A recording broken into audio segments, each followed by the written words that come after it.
She was the most photographed woman in the world. She spoke 5 languages. She restored the White House. She stood beside 3 presidents. She buried 2 of her own children and watched her husband die in front of her eyes. And the moment the world finally stopped holding its breath for her, the moment she quietly began to rebuild a life of her own, the entire country turned on her. Her name was Jacqueline Lee Bouvier.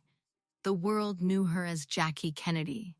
And tonight we are going to tell you the story of the woman behind that name. Not the icon, not the widow in the pink suit, not the symbol of a nation's grief. The woman, who she actually was, what she actually survived, and what history has spent 60 years being too dazzled by her image to properly see. Because here is what most people do not know about Jackie Kennedy. She grew up watching her father destroy himself and her family with alcohol and infidelity, and then she married a man exactly like him. She buried a stillborn daughter, suffered a miscarriage, and lost an infant son, all before the age of 34. She remarried a man 23 years older than her, who openly kept a mistress and who was quietly drawing up divorce papers when he died. She lost her Secret Service protection the day she married him, because marrying a foreign national meant the United States government no longer considered her their responsibility. She was called a gold digger, a public sinner, and a traitor to her dead husband's memory by the same country that had wept alongside her only 5 years earlier. And then, in her final chapter, she did something nobody expected. She quietly walked away from all of it, took a job she did not need, and became, for the first time in her entire adult life, simply herself. This is the full story of Jacqueline Kennedy Onassis. And it begins not in the White House, but in a broken home on Long Island, with a little girl who adored a man who was never going to be who she needed him to be. But before we go further, if stories like this move you, stories about the women history reduces to a single image, hit subscribe and turn on notifications. Every week on Behind the Pearls, we open the locket on a woman the world never fully understood. Now, back to Jackie. She was born Jacqueline Lee Bouvier on July 28, 1929, in Southampton Hospital in New York, the first daughter of John Vernew Bouvier III and his wife Janet Lee. Her father went by Black Jack, a nickname that captured 2 things simultaneously: the permanent deep tan that made him look like no one else in any room he entered, and the lifestyle that eventually destroyed everything he touched. He was a Wall Street stockbroker, a serial womanizer, a compulsive gambler, and a man who drank with the kind of dedication most people reserve for their most important work. He was also, by every account from people who knew the family, an absolutely enchanting father. Jackie and her younger sister Lee worshipped him. When he took them out, every ordinary day became something memorable. He indulged them, amused them, talked to them like they were intelligent and interesting, which they were. Lee would later say that to be with their father as children meant joy, excitement, and love. But the same man who gave his daughters those Sundays also, on one occasion, sat with a young Jackie at a social event and quietly pointed out, one by one, each woman in the room he had slept with. He made it a game. She was a teenager. At Jackie's wedding to John Kennedy in 1953, Black Jack was so intoxicated by the time of the ceremony that he could not escort his own daughter down the aisle. Her stepfather had to step in. Jackie, rather than blame her father, blamed her mother for having excluded him from the rehearsal dinner the night before. She protected him until the very end. He died of liver cancer in August 1957. Jackie rushed to be at his side, but did not make it in time. He had called for her repeatedly in his final hours and mistook a nurse's hand for hers in his last moments. She planned every detail of his funeral herself. Her parents had separated when Jackie was 7 and divorced when she was 10.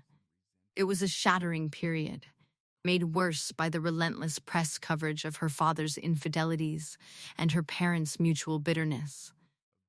Jackie later described learning, during those years, a certain skill of tuning out, of building an interior quiet that nobody could quite reach. She would need that skill for the rest of her life. Her mother remarried in 1942, this time to Hugh Auchincloss, a wealthy, stable, deeply WASP attorney whose estates in Virginia and Rhode Island gave Jackie and Lee the kind of pampered, secure childhood their father's disasters had threatened. But Jackie always felt slightly outside that world, the child of a messy divorce in a circle where divorces simply did not happen, a Catholic girl among Episcopalians, never quite belonging. She was educated at the best schools, Miss Porter's in Connecticut, Vassar College, a transformative year studying at the Sorbonne in Paris that she later described as the years she loved more than any other in her life. She graduated from George Washington University in 1951 with a degree in French literature. She was brilliant, deeply private, and by the time she entered adult society, already very practiced at being exactly who each room needed her to be, while revealing almost nothing of who she actually was. The years she spent in Paris at the Sorbonne in 1949 and 1950 left a permanent mark on her that no subsequent chapter of her life erased. She lived with a French family on the Avenue Mozart, immersed herself in the language, the culture, the art, and the intellectual energy of post-war Paris, and later described it as the year she loved more than any other in her life. She came home, she said, with a love for Europe that would never leave her. It never did. After graduating from George Washington University in 1951, she took a job that was unlike anything expected of a young woman of her social position. She became the inquiring camera girl at the Washington Times-Herald, the same paper that Sissy Patterson had built into the most-read newspaper in the capital just years earlier. Jackie's job was to walk the streets of Washington with a camera, approach strangers and minor celebrities, ask them a question, photograph them, and write up their responses for a daily column. She was very good at it. Her column ran roughly 600 installments. She photographed and interviewed senators, diplomats, and ordinary people with equal ease. She also, in one column that would later be noted with some irony by historians, interviewed the young page boys of the Senate and asked them what they wanted to be when they grew up. One of the boys she photographed was a boy named Robert Kennedy. It was the job and the connections it gave her that eventually led to a dinner party where she met JFK for the second time, and things became serious. She first met John Fitzgerald Kennedy at a dinner party in May 1951 when he was a congressman from Massachusetts and she was a 21-year-old student finishing her degree. She was introduced to him, and he made an impression. Then she got engaged to someone else entirely, a respectable young man named John Husted, who was everything that was expected of her. She broke off that engagement the following year, after running into Kennedy again in December 1951 and finding herself genuinely, intellectually captivated by him in a way that the perfectly acceptable John Husted had never managed. What drew her to Kennedy was not simply attraction, though there was plenty of that. It was that he read. He was curious. They could talk about poetry, about history, about France. He was 12 years older than her, already a senator, already positioned for something larger. And she knew before she married him exactly what she was walking into. Before their engagement was formalized, a close male friend of Kennedy's took her aside at a party and told her plainly Kennedy had been with many women, and that pattern would almost certainly continue after they married. Jackie, having grown up watching her father do the same thing to her mother, simply nodded. She had written about it herself in a 1952 letter, describing the man she expected to marry. He loves the chase and is bored with the conquest, and once married, needs proof he is still attractive. She married John Fitzgerald Kennedy on September 12, 1953, in Newport, Rhode Island, in a ceremony with 1,300 guests. The most prominent person missing from the aisle beside her was her own father. She was 24 years old. The early years of the Kennedy marriage were harder than the public ever saw. John Kennedy suffered from Addison's disease, a chronic adrenal condition, and from back pain so severe that in late 1954, he underwent a spinal operation that nearly killed him. Jackie sat by his hospital bed for weeks.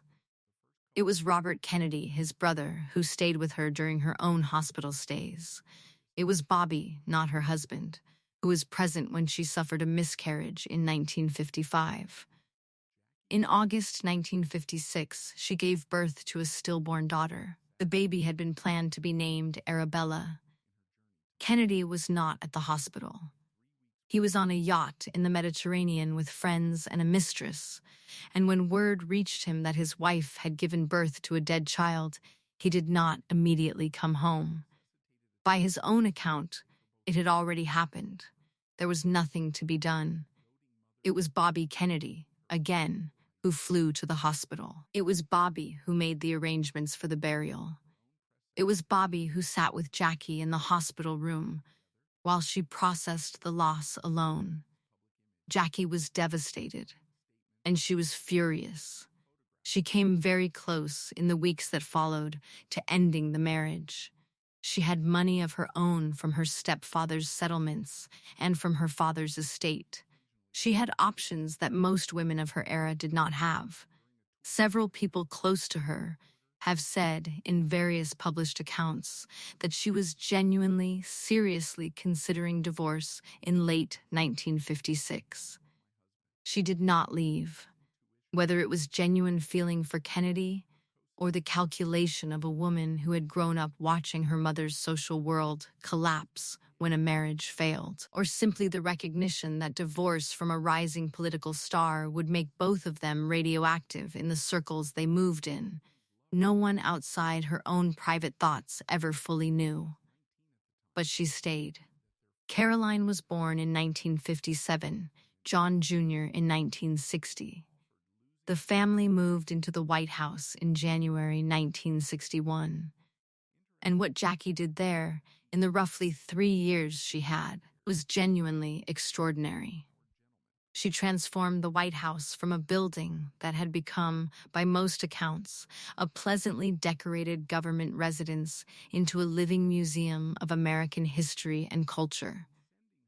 She formed a fine arts committee, hunted down historic furnishings that had been sold off or scattered into storage, and restored the building with a seriousness and intelligence that stunned the historians and curators who worked alongside her. She published an official guidebook that sold 500,000 copies in 10 months.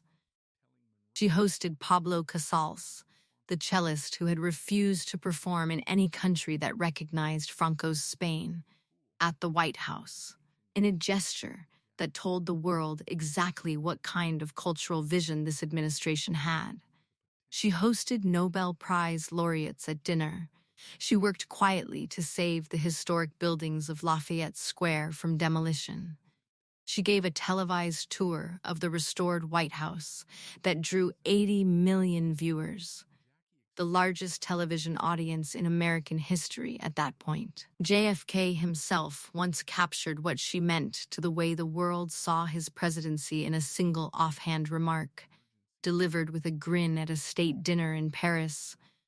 "I do not think it entirely inappropriate to introduce myself. I am the man who accompanied Jacqueline Kennedy to Paris." She also, throughout all of it, navigated a marriage in which her husband's affairs were an open secret in Washington, and in which she had learned, as her mother had before her, and as her father had trained her, that this was simply the price of the life she had chosen. She wrote privately, in a letter to an Irish priest she had corresponded with for years, "If you are in it, and you are lonely, it could be a hell." In the summer of 1963, 3 months before Dallas, she gave birth again. Patrick Bouvier Kennedy arrived 5 weeks early by emergency cesarean section on August 7th. He was placed immediately in an oxygen tent at a Boston Children's Hospital. His father flew up to be with him. Patrick died on August 9th, 1963, 2 days after his birth, from a lung condition called hyaline membrane disease. He was 39 hours old. The loss broke something open in both of them. Those who saw the Kennedys in the weeks after Patrick's death described a couple who had grown visibly, palpably closer. Press Secretary Pierre Salinger said the White House had brought a closeness to their relationship, a wider understanding of one another, and the loss of their baby brought them even closer. Jackie agreed to go to Texas in November because she wanted to, a friend later noted, and there was a note of genuine happiness in her voice. She was beside him when they landed in Dallas on November 22, 1963. She was beside him when he was shot. She was in the same car. In the immediate aftermath of the shooting, as the presidential limousine accelerated toward Parkland Memorial Hospital, she was described by Secret Service agents as having climbed partially out of the rear of the vehicle. An agent pushed her back into her seat. She held her husband's head in her lap for the entire drive. At the hospital, she refused to change out of the pink Chanel suit she had been wearing. When aides urged her to put on fresh clothing before the public saw her, she refused. She said, "Let them see what they have done." She wore it for the rest of that day. She wore it when Lyndon Baines Johnson was sworn in as president on Air Force One. Standing to his left in the photograph that became one of the most reproduced images of the 20th century, still wearing the suit, still wearing the dried blood of her husband. What happened in the hours and days after Dallas is one of the most documented passages in American history. What is less often discussed is what it actually cost her. Biographer Barbara Leeming made a convincing case that Jackie Kennedy left Dallas with a form of post-traumatic stress disorder that never fully resolved. She had witnessed something no person should ever have to witness. And then, rather than being allowed to grieve privately, she was immediately made into a national symbol, required to perform her grief on the world's most watched stage. Dressed in the clothes she had been wearing when it happened, standing beside the man who was sworn in as the new president on the plane that carried her husband's coffin home. She planned the funeral with a precision that astonished the people around her. She wanted it to echo Lincoln's. She specified the eternal flame. She walked behind the coffin through the streets of Washington rather than ride, because she believed the world needed to see a widow who did not break. 1 week after the assassination, she gave a lengthy interview to journalist Theodore White for Life magazine. It was in that interview that she introduced a word into the American vocabulary that would define her husband's presidency for the next 6 decades. She described how JFK had loved the cast recording of the musical Camelot, how he would play it at night before bed.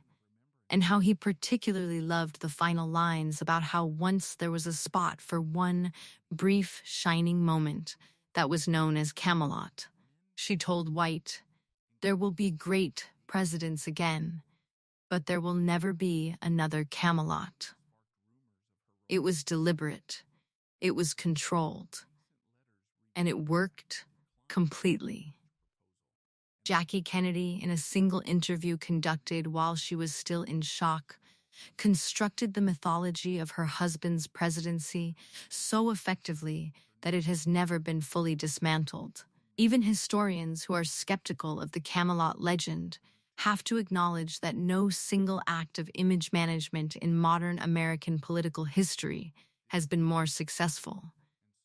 And then she moved out of the White House, moved her children into a rented house in Georgetown, and tried to find a way to exist in a world that had decided she belonged to everyone but herself. The Kennedy family, generous in some ways, was also quietly controlling. They topped up her pension from the government, but the money came with expectations, appearances at events, support for Bobby's political ambitions, the ongoing management of John Kennedy's legacy. She was weary of the pedestal. She told friends she had had enough of being placed there as America's grieving widow. She wanted to live somewhere that was not constantly threatening her children. After Martin Luther King Jr. was assassinated in April 1968, and after Bobby Kennedy was shot dead in a Los Angeles hotel kitchen in June 1968, she reportedly told those closest to her, "They are killing Kennedys. My children are Kennedys." Bobby Kennedy's death deserves a moment here, because the relationship between Jackie and Robert Kennedy was one of the most genuinely close and complicated relationships of her adult life. After Dallas, Bobby had effectively become a surrogate father to her children. It was he, not his brother Jack, who had stayed with her during her own hospitalizations in the earlier years of the marriage. It was Bobby who had made the arrangements for the burial of their stillborn daughter Arabella when Jack had been elsewhere. When asked whether he was planning to run for president in early 1968, Bobby Kennedy reportedly said, "That depends on what Jackie wants me to do." She encouraged him to run. She campaigned for him. She believed in him. And then he was killed in the same year, in the same senseless way, and something in Jackie that had been holding on finally let go of its last grip on the idea that America was a safe place for the people she loved. She had received FBI tip-offs of direct threats against her children's lives. She no longer felt safe anywhere in America. And then Aristotle Onassis called. Aristotle Onassis was 62 years old when he married Jackie Kennedy in October 1968. She was 39. He was one of the wealthiest men on earth, a Greek shipping magnate who had built his empire from nothing, survived legal battles with the United States government over his shipping practices, and conducted for years one of the most openly discussed affairs in international society. With opera singer Maria Callas. He was also 23 years older than Jackie, divorced, foreign, and almost universally considered by the American public and press to be the absolutely wrong choice. The headlines were merciless. Jackie marries blank check ran one. She was condemned from pulpits. She was called a public sinner. The fact that Aristotle had been divorced and that his first wife, Athena Livanos, was still living, led to serious questions about whether Jackie might be excommunicated by the Roman Catholic Church, which Boston's Cardinal Cushing eventually dismissed as nonsense. The American public, which had spent 5 years holding her up as a sacred symbol of grief and dignity, felt personally betrayed. She had toppled herself from the pedestal deliberately, and they were furious. On October 20th, 1968, Jacqueline Kennedy married Aristotle Onassis on his private Greek island, Scorpios. The moment she signed the marriage certificate, she lost her legal right to United States Secret Service protection. The American government no longer considered itself responsible for the widow of a president who had married a foreign national.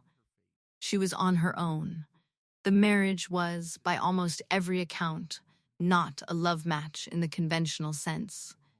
For most of its 6.5 years, they lived on opposite sides of the Atlantic. Jackie remained in New York during the school year, where Caroline and John Jr. were educated. Onassis was in Europe, running his empire. They did not share much common ground beyond a love of luxury and an appreciation for the privacy his money could buy. He provided her with a generous monthly allowance. He provided armed security for her children.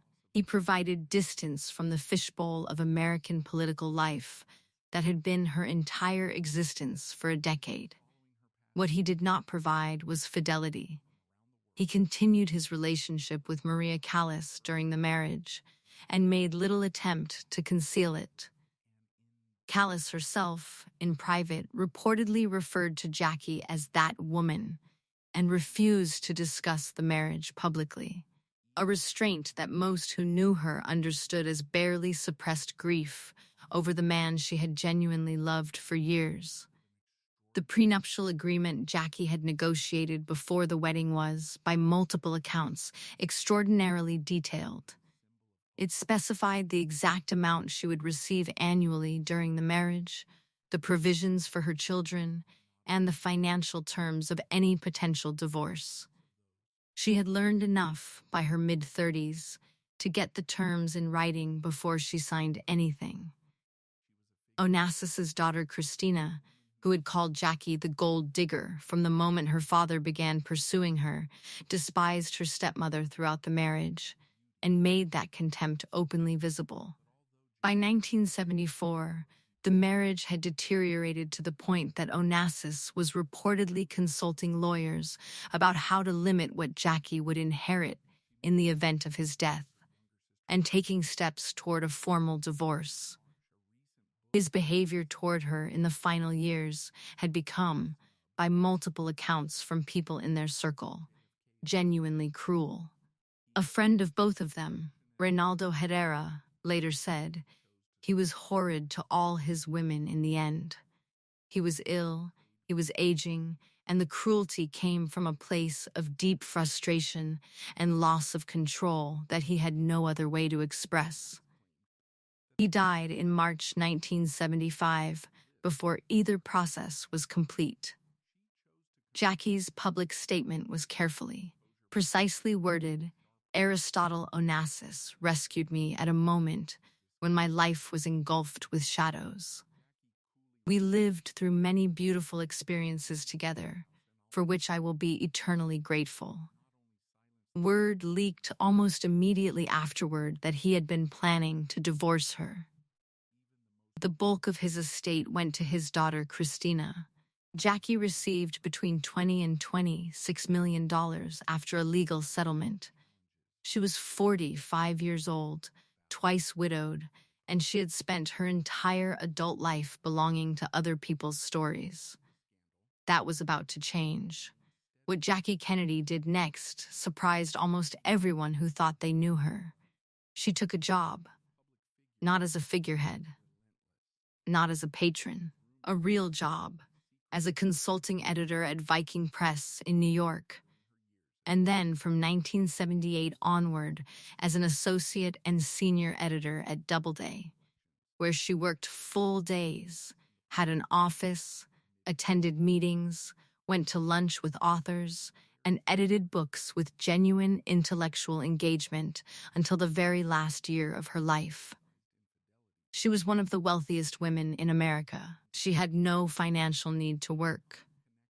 Her companion in these years, diamond merchant Maurice Templesman, who had quietly become her closest partner while remaining technically married to his own wife, is credited by some biographers with eventually quadrupling her personal fortune through careful investment management. She worked because she wanted to, because for the first time in her adult life, she was not performing a role for anyone else. She was not First Lady. She was not widow. She was not trophy wife. She was simply a very intelligent woman who loved books and ideas, editing manuscripts on subjects that fascinated her, including a famous collection of conversations between mythologist Joseph Campbell and Bill Moyers called The Power of Myth, whose companion book was published directly under her editorial direction. Its editor, Betty Sue Flowers, later wrote in her acknowledgments that Jackie's interest in Campbell's work was the prime mover in the book's publication.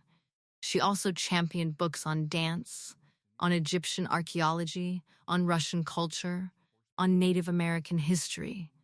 Her tastes were wide and genuine.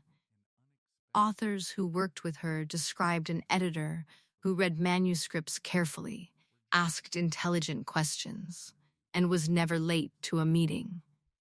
One biographer noted, with some dry observation, that a wealthy woman who did not need to work held her job at Doubleday until the day she became too ill to continue. That is not the behavior of someone performing a role. That is the behavior of someone who had finally found a room that was entirely their own. She was also, for the first time, living something close to a normal life. She walked in Central Park with her grandchildren. She attended the opera. She rode horses in Virginia on weekends. She was photographed by paparazzi constantly, because that never entirely stopped. The most extreme example of what that surveillance actually looked like came in the early 1970s, when a photographer named Ron Galella made Jackie Kennedy his obsession. He followed her on foot through the streets of New York. He camouflaged himself near her children's schools to photograph them without warning. He followed her into restaurants. On one occasion, he leapt in front of her on a sidewalk so suddenly that the Secret Service agent accompanying her struck him in the face. Jackie sued him. The federal court ultimately ordered Galella to stay at least 50 yards from her home and 25 yards from her person. He violated the order and was brought back to court, where the distances were increased further. It was a legal fight she never should have had to wage, but she pursued it with the same methodical precision she brought to everything else. She had developed what people around her described as an almost superhuman ability to simply not register the presence of cameras when she chose not to. She had been practicing that particular discipline since she was a teenager at her father's side. She also, in these years, returned to the kind of preservation work she had pioneered in the White House. Most significantly, she became one of the most visible public voices for the campaign to save New York City's Grand Central Terminal, which in the mid-1970s faced serious demolition pressure from developers who wanted to build a skyscraper on its site. She testified. She spoke publicly. She lent her name and her physical presence to events and gatherings in ways that genuinely moved public opinion. The terminal was saved. It stands today, in part, because Jackie Kennedy showed up.